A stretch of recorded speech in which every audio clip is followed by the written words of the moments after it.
Lockdown में काम छूट जाने के चलते लखन अपने परिवार समेत पैदल ही दिल्ली से अपने गांव मीरपट्टी लौट आया था। लखन के परिवार में उसकी पत्नी के अलावा एक बेटी और बेटा थे। बेटी का नाम राखी और बेटे का नाम सूरज था।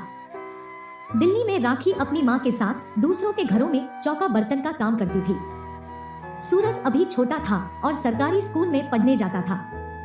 लखन कपड़े की एक फैक्ट्री में मजदूर था। लखन गांव के जमींदार चौधरी साहब का पुराना कारिंदा था, इसलिए चौधरी साहब ने तरस खाकर उसे खेत और बगीचे की देखभाल के लिए रख लिया। लखन की पत्नी और बेटी राखी चौधरी साहब के घर में महरी का काम करने लगी। इस तरह परिवार की गुजर बसर का इंतजाम हो गया। राखी 17 साल की थी और गजब की खूबसूरत थी।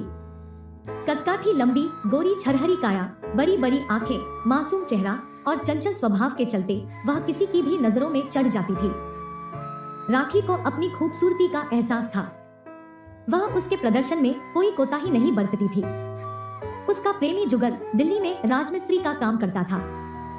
लॉकडाउन के चलते वह भी गांव वापस आ गया था। गांव में जुगल को कोई काम नहीं मिल रहा था। वह दिल्ली लौटने के बारे में सोच रहा था। गांव में उसे राखी से मिलने का कभी कभार ही मौका मिलता था। चौधरी साहब का सबसे छोटा बेटा विजय पटना में रहकर पढ़ाई कर रहा था। छुट्टी में वह घर आया हुआ था और लॉकडाउन हो जाने के चलते वहीं फंस गया था। विजय ने एक दिन राखी को दालान में काम करते देखा तो देखता ही रह गया। राखी की बिखरी हुई लटें, उभरी हुई छाती और कसा बदन देखकर विजय बेचैन हो उठा। वह उससे दोस्ती बढ़ाने की जुगत बैठाने लगा।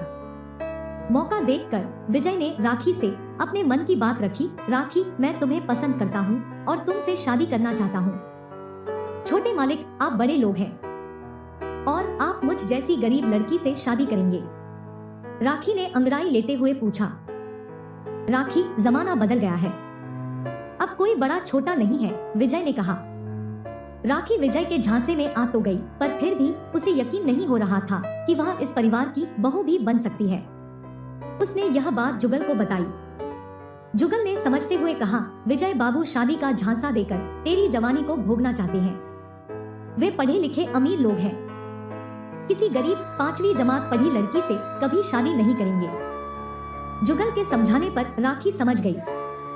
एक दिन विजय ने अकेले में राखी को खेत के मचान पर बैठाकर बहलाने फुसलाने वाली बातें की तो वह फिर से उसके झांसे में आ गई।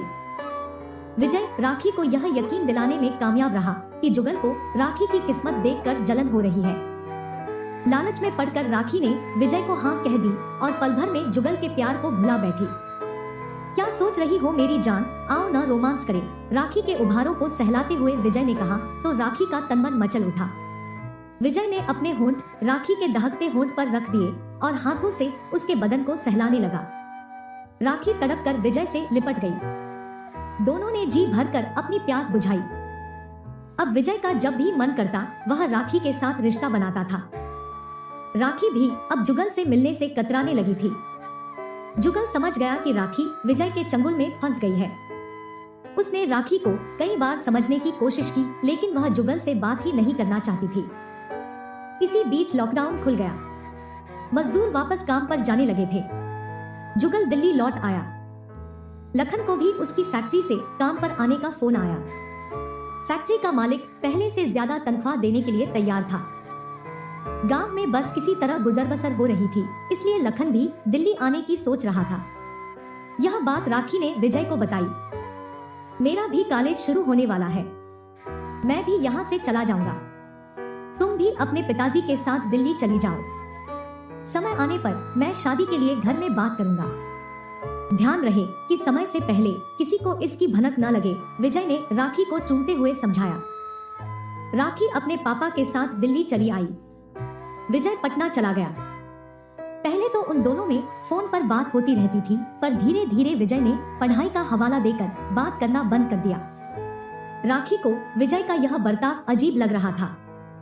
एक दिन जुगल ने राखी को फोन करके मिलने की गुजारिश की। राखी ने हाँ कर दी। वे एक पार्क में मिले। इधर उधर की बात करने के बाद जुगल ने जो बात बताई वह सुनकर राखी का कलेजा धक से रह गया।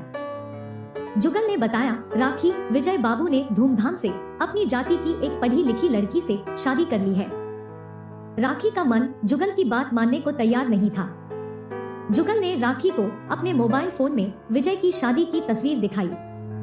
राखी को लगा कि जैसे आसमान उसके सिर पर गिर गया हो। वह जुगल को पकड़कर रोने लगी। चुप कर पगली, हर वादा सच्चा नहीं होता। जो भरम था उसे भूल जाना बेहतर है। मैं हूं न तेरे साथ, राखी के माथे को सहलाते हुए जुगल ने प्यार से कहा। राखी कुछ बोल नहीं पाई, बस जुगल की गोद में मुंह छिपा कर रोती रही।